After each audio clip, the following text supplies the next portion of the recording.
Friends, in my series of discussion regarding stock market, I have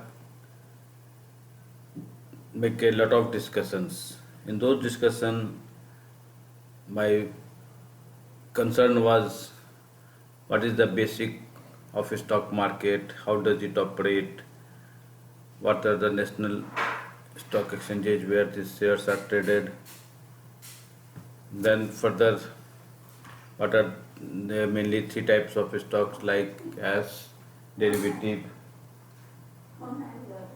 and other type of stocks, how we can open account, all those things I have made a detailed discussion. Today my discussion is based on how to analyze a stock, कैसे हम stock को चुने, analysis करें, इसी पर आज का discussion है। फ्रेंड्स, आज के जो मेनली इन्वेस्टर्स हैं वो इस बात पर डिपेंड करते हैं कैसे वे एक प्रॉफिटेबल स्टॉक्स का चुनाव करें। नॉर्मली हमारे पास स्टॉक चुनाव करने के लिए दो तरीके हैं, technical and fundamental analysis. Fundamental analysis में मेनली कंपनी का फंडामेंटल्स लाइक उसका बैलेंस शीट कैसा है, प्रॉफिट लॉस कैसा है, कंपनी का ईपीएस कैसा है, प्राइस टू अर्निंग रेशियो क्या है, book value, return on equity, और इसके बाद हम स्टॉक का एनालिसिस कर डिसीजन लेते हैं किस स्टॉक को लेना चाहिए। और दूसरा तरीका है टेक्निकल एनालिसिस का, जिसमें कि प्राइस का momentum, candlestick pattern, graph, Bollinger band, RSI, moving averages, बहुत से इंडिकेटर्स हैं, उसको हम अप्लाई करते हैं, देखते हैं। टेक्निकल एनालिसिस जो मेनली है उसका मुख्य रूप से आधार होता है डिमांड एंड सप्लाई जो स्टॉक का मार्केट में होता है। इन्वेस्टर्स जो टेक्निकल एनालिसिस यूज करते हैं वो कंपनी के पिछले हिस्टोरिकल परफॉर्मेंस को देखते हैं, स्टॉक उसको देखते हुए फिर वो देखते हैं कि भविष्य में भी ऐसा ही ये परफॉर्म करेगा। तो technical analysis mainly past trends के आधार पर हम फ्यूचर ट्रेंड डिसाइड करते हैं, चार्ट्स देखते हैं, उसके पैटर्न्स देखते हैं। तो यही दो तरीका है और उसी पर हम ये डिटेल डिस्कशन करेंगे एक इन्वेस्टर को क्या क्या इंडिकेटर्स चुनाव करना चाहिए। तो पहला है earning per share, EPS. Company का ईपीएस क्या है? ईपीएस मेनली जो कंपनी का टोटल प्रॉफिट्स जो है, कंपनी पूरे एक फिनेंशियल ईयर में कितनी प्रॉफिट करती है उसको हम टोटल नंबर ऑफ शेयर्स से डिवाइड करते हैं तो वह ईपीएस निकलता है। तो उससे हम ये जानते हैं कि कंपनी का अर्निंग पर शेयर क्या है। अगर कंपनी का हायर ईपीएस है तो ये कंपनी हम मानते हैं कि एक वर्थ की कंपनी है, हम उसको अपने पोर्टफोलियो में उसका चुनाव करते हैं। नेक्स्ट इंडिकेटर है P ratio, price to earning ratio. Company का क्या प्राइस है और जो ईपीएस अभी हमने कैलकुलेट किया, उन दोनों का रेशियो को हम पी रेशियो कहते हैं। हम इसको जो है कंपनी का मार्केट वैल्यू क्या है उससे ईपीएस को डिवाइड करते हैं तो ये पी रेशियो निकलता है। पी रेशियो जो है अगर बहुत ज़्यादा है तो मैंने वो थोड़ा सा स्टॉक महंगा है, और अगर लोअर पी रेशियो है इट मीन्स वह हमें नीचे प्राइस पर मिल रहा है और यह इन्वेस्टर्स के लिए फेवरेबल होता है। इसी तरह तीसरा इंडिकेटर है PG ratio, price to earning growth ratio, इसको कहते हैं पीजी रेशियो। तो एक पीई रेशियो के एक स्टेप अहेड इसको हम कहते हैं। इससे कंपनी का क्या ग्रोथ है ये हम जान सकते हैं। पीजी रेशियो कैलकुलेट करने के लिए हम जो पी रेशियो है उसको 12 महीने के ग्रोथ रेट से डिवाइड करते हैं। कंपनी का 12 महीना क्या ग्रोथ है तो उससे हम डिवाइड करते हैं तो पीईजी रेशियो निकलता है। इसके द्वारा हम यह एस्टिमेट कर सकते हैं कि पिछला क्या उसका हिस्टोरिकल ग्रोथ है और आगे यह कैसा करेगा। कम नॉर्मली पीजी रेशियो अगर लोअर देन 1 रहे तो ये एक अच्छा रेशियो माना जाता है। इसी तरह कुछ और इंडिकेटर्स हैं तो उसमें हम आपको नेक्स्ट इंडिकेटर है book value. Book value analysis करने के लिए हम price to book value ratio निकालते हैं। इसके द्वारा हम यह पता करते हैं कि कंपनी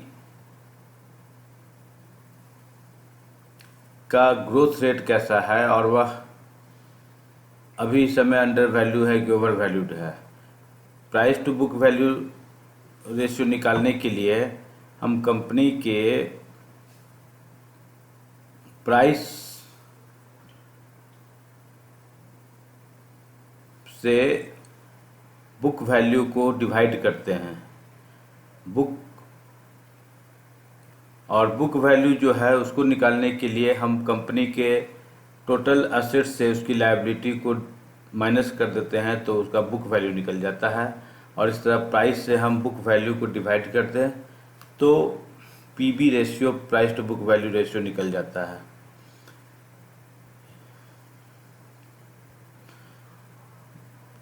पीबी रेशियो से हम यह हमें पता चलता है कि पोटेंशियली कंपनी अंडर वैल्यूड है या इस समय उसका क्या रेट है, तो उसको हम जानकारी के लिए इसे हम यूज करते हैं। नेक्स्ट रेशियो है return on equity. Return on equity determine करने के लिए हम कंपनी क्या प्रॉफिट जनरेट करती है तो टोटल इनकम से शेयर होल्डर की जो इक्विटी है उसको डिवाइड करते हैं तो रिटर्न ऑन इक्विटी निकलता है। सो आरओई को हम कैलकुलेट करते हैं। उसके निकालने के लिए नेट इनकम जो कंपनी का है उसको हम एवरेज शेयर होल्डर्स की जो इक्विटी है उससे डिवाइड करते हैं तो रिटर्न ऑन इक्विटी निकलता है। और अगर ये रिटर्न ऑन इक्विटी एक हमेशा बढ़ते हुए ग्राफ की तरफ है तो ये एक अच्छा माना जाता है और हम ऐसे स्टॉक का चुनाव कर सकते हैं। और बहुत से इन्वेस्टर्स जो हैं डिटेल फंडामेंटल और टेक्निकल रिसर्च करते हैं और बाई सेल रिकमेंडेशंस पर कभी कभी वो जो एडवाइजरी है उनका सहारा भी लेते हैं। लेकिन हमें कोई भी स्टॉक बाई और सेल करने के पहले रिकमेंडेशंस के अलावा हमें चाहिए कि हम जो उसका जो स्टॉक का ये जो इंडिकेटर्स हैं उसका हम प्रॉपर एनालिसिस करें ताकि हमें बेटर स्टॉक का पोर्टफोलियो हम बना सकें। इसी तरह रेशियो हम क्या क्या यूज करते हैं स्टॉक प्राइसेस को प्रेडिक्ट करने के लिए तो मैंने बता ही चुका। अर्निंग पर शेयर हम यूज करते हैं। अर्निंग पर शेयर जो है ये कंपनी के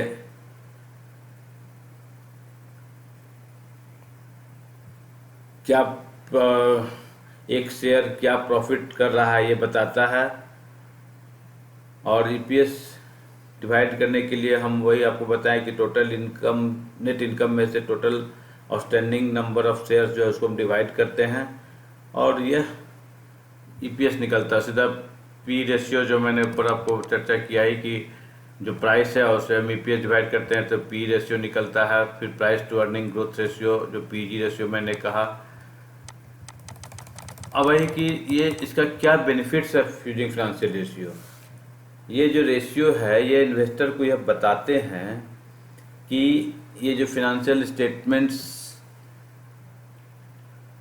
हम किस तरह स्टडी करें। This financial ratios can help investors determine the strength and weaknesses of a stock और ये हमें क्षमता होनी चाहिए कि हम कैसे ये एनालिसिस करके सही स्टॉक का हम चुनाव करें और उसको हम परचेज करें। Financial ratios also allow us to determine whether company is profitable और not. So all this information is important for making informed investors decision. Now next come long term value indicators in the traditional stock market. अब तो मैंने ये normally हम करते हैं, लेकिन अगर लॉन्ग टर्म पीरियड के लिए अगर हम कोई स्टॉक का चुनाव करते हैं तो उसके लिए क्या ट्रेडिशनल स्टॉक मार्केट का मेथड है उस पर भी हम चर्चा कर रहे हैं।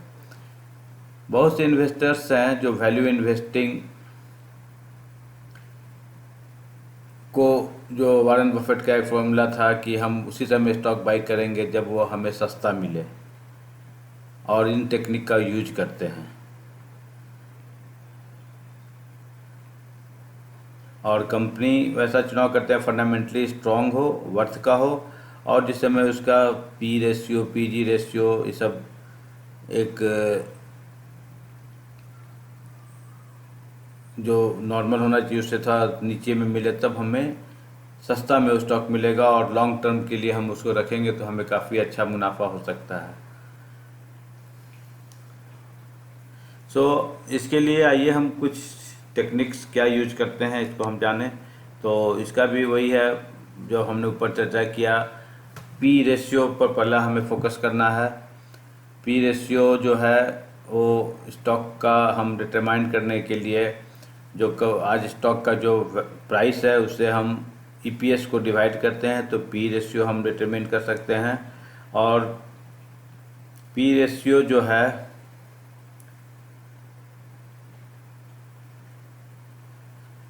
हमें कभी कभी अगर बहुत नीचा है तो उस स्टॉक को थोड़ा सा हम अपने पोर्टफोलियो में न चुनें, और रीजनेबल पी रेशियो को हम कंसिडर करके इसको हम पोर्टफोलियो में शामिल कर सकते हैं।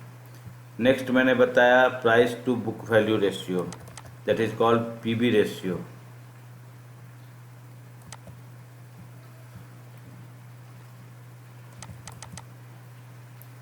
पीबी रेशियो निकालने के लिए मैंने पहले भी चर्चा किया कि हम टोटल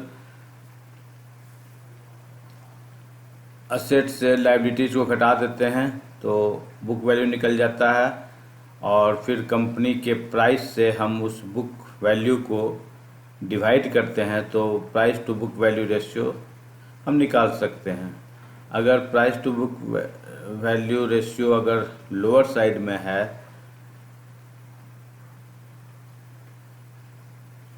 तो वैसा शेयर कभी कभी अंडर वैल्यूड है और हम उसको पोर्टफोलियो में लॉन्ग टर्म के लिए हम चुनाव कर सकते हैं।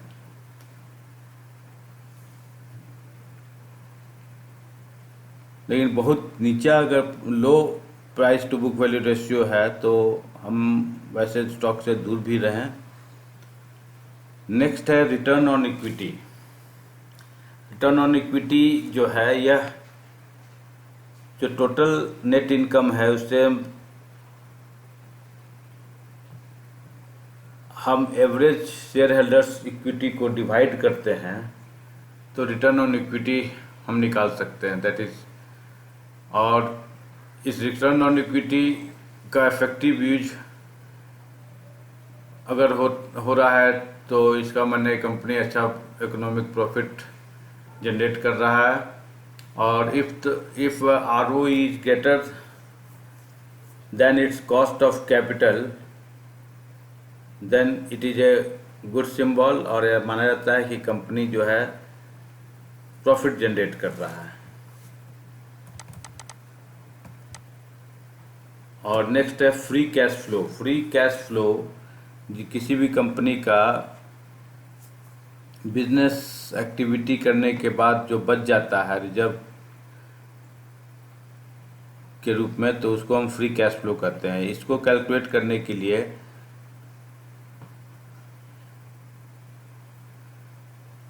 जो ऑपरेटिंग कैश फ्लो है उसमें से हम जो कैपिटल एक्सपेंडिचर जो हमें लगता है उसको हम माइनस करते हैं, घटाते हैं, और यह एक वैल्यू इन्वेस्टिंग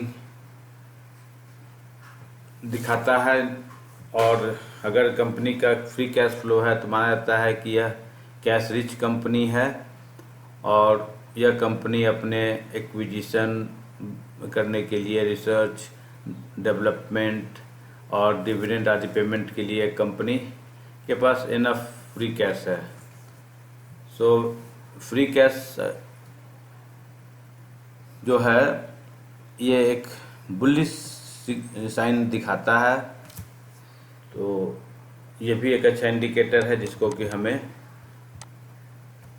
अपने कैलकुलेशन के लिए रखना चाहिए। अब नेक्स्ट है how to valuate market share prices for common stock. हम कैसे जो प्राइस है उसको इवेल्युएट करें कि वो सही है। जब हम किसी स्टॉक में इन्वेस्ट करते हैं तो नॉर्मली हम मार्केट प्राइस पर स्टॉक बाय करते हैं,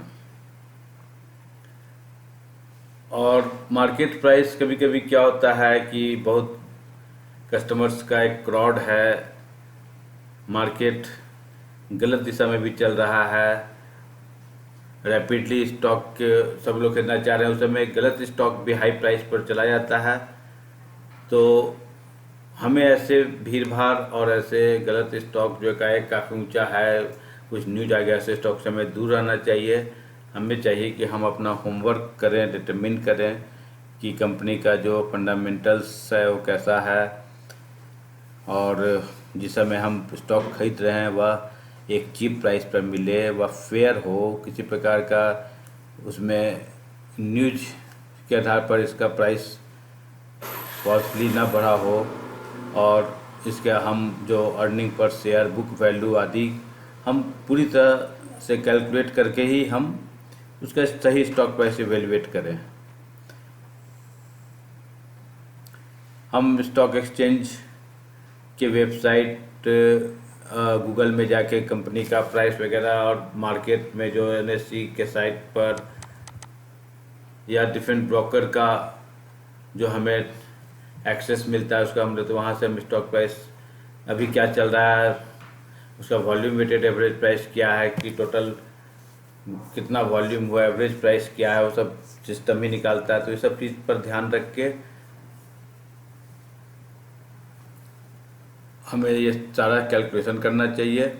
और प्राइस टू अर्निंग रेशियो तो हमें बिल्कुल निकालना ज़रूरी है, क्योंकि ये दिखाता है कि कंपनी का अर्निंग क्या है, और प्राइस और EPS को डिवाइड करने पर जो रेशियो निकलता है, अगर वह कंपनी का जो एक सेक्टर का क्या P रेशियो है उससे अगर ये ज़्यादा है तो इट मीन्स ये थोड़ा महंगा है, और अगर ये पीयर P रेशियो से लोअर है तो उस समय अगर और फंडामेंटल अच्छी कंपनी तो हम उसका उस समय चुनाव कर सकते हैं। और इसी तरह हमें चाहिए कि हम अदर रेशियोज भी, जो EPS, price to book value, PG ratio आदि का भी हम कैलकुलेशन सही ढंग से करें। तो इस तरह से हम सारा चीज़ अगर सही ढंग से कैलकुलेट करेंगे तो हम सही स्टॉक का चुनाव कर सकते हैं। और अदर रेशियोज भी है जिसका हमें कैलकुलेशन करना सीखना चाहिए, जैसे प्राइस बुक वैल्यू, जो मैंने आपको बताया कि जो कंपनी का क्या प्राइस है और उसको हम जो बुक वैल्यू जो हम कंपनी के टोटल एसेट्स में से उसकी लायबिलिटी को घटा देते हैं, तो जो निकला वो बुक वैल्यू हुआ उसका क्या रेशियो है, इसी तरह प्राइस टू सेल्स रेशियो भी हमें कंपनी का जानना चाहिए कि क्या है। जैसे सेल्स पर शेयर जो है उसको कैलकुलेट करने के लिए हम कंपनी का जो एनुअल सेल्स है उसको हम निकाल लें और उसको प्राइस से डिवाइड कर दें, तो price to sales ratio, price to book value मैंने पहले बताया, ये सब हम निकाल के और lower PB and lower PS ratio वाला स्टॉक हम चुने तो वो क्या है कि हमें ये वैल्यू इन्वेस्टिंग कराएगा और हम लॉन्ग टर्म के लिए हमें, चूँकि आगे चल के हमें अच्छा रिटर्न दे सकता है। So price multiple and stock future prospects को देखते हुए we can use price multiples और हम अपने एक्सेलेंट पोर्टफोलियो बना सकते हैं ये सब सारा कैलकुलेशन करने के बाद, और हम स्टॉक पर